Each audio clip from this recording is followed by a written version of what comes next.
Hi, my name is Matt Morgan. I'm a communicator with the American Red Cross, and I'm talking to you from Port-au-Prince, Haiti, on the top of the roof of the Red Cross base camp. I know it's against Red Cross safety standards to be climbing a rickety ladder to speak to you from this perch, but I thought it'd be a great opportunity not only to talk to you about the Red Cross response operation and what my experiences have been, but also to show you a little sliver of what it's like to be a Red Cross responder. Behind me you can see the Italian base camp. The Italian base camp is one of two camps that's been set up here to house Red Cross responders and volunteers as they sleep and eat in the few hours that they're not out in the field responding. I've been down here for about a week, and I have about 2.5 weeks before I return to DC.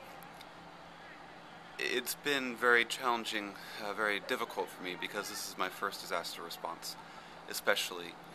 And I know that this is a much larger disaster than most people here are familiar with, even those people that have been to 12, 15, even 20 disaster responses. With that said, it's one thing to look at the abstract, drive through the city and see the amount of rubble, the number of collapsed houses. Sometimes entire blocks have just been leveled, but it's an entirely different thing to talk to the people that have been through this disaster and have survived, but in many cases have lost friends and family or have lost limbs. And that has been extremely tough. Every day we go out and we talk to people, not only to learn what the Red Cross has done for them, what the Red Cross can do for them, but just to hear some of the challenges that they go through on a day-to-day basis. I met one 12-year-old boy at a local hospital who lost his brother and lost his mother when the house collapsed. And in the process, he also lost the use of his left leg, and the doctors think they've recovered it. But the boy was so sad. He wore this expression on his face that I still carry with me in my mind. It's one of the strongest things that I have in this week of disaster response, and I've seen a lot of things. Today at Cité Soleil, which is an extremely large slum in Port-au-Prince, 200,000 to 300,000 people, some estimate, I met a 75-year-old woman who was blind and held me very close to her, held my hands, and told me through a translator all the challenges that she was going through. I'm not sure if she expected that I could help with everything, but I was there to listen to her and comfort her. And as much as it felt good to know that I was there at that moment for her, I know there were thousands of people even in that community that needed help. And these experiences are not alone. There are so many people that have been hurt by this earthquake. At the same time, to witness what the Red Cross has been able to do down here has been a very emotional experience as well.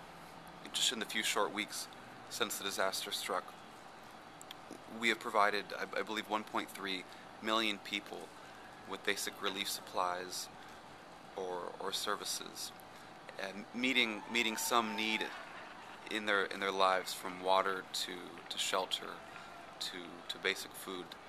And the hope and the excitement is very real, I think, in talking to some of these volunteers that have lost so much even in their own lives, thousands of local Haitian Red Cross volunteers, and still come out 7 days a week and work long hours to make sure that their friends and family and people that they've never met are helped, and that whatever they've lost is not lost by others. I've met so many beautiful, cute kids here, and that's been a really, really enjoyable part of the trip. And it sounds so weird to say that.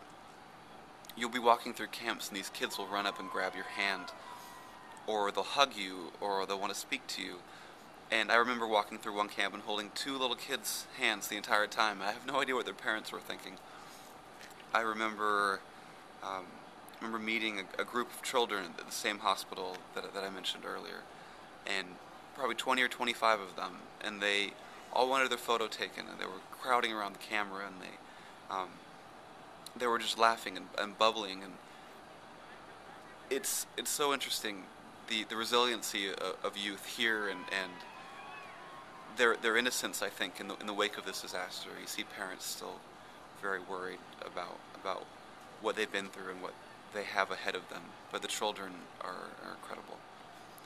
So, thank you on behalf of the Red Cross to those of you that donated through texting or online. And know that the disaster response money that you've sent is making a significant impact down here. We see it every day. There is certainly still a very real need, and we continue to provide aid to those that need it, and also chart out long-term solutions to things like shelter as the rainy season approaches and as the hurricane season also approaches. So know that your money is making an impact. So until next week, thanks again for watching, and take care.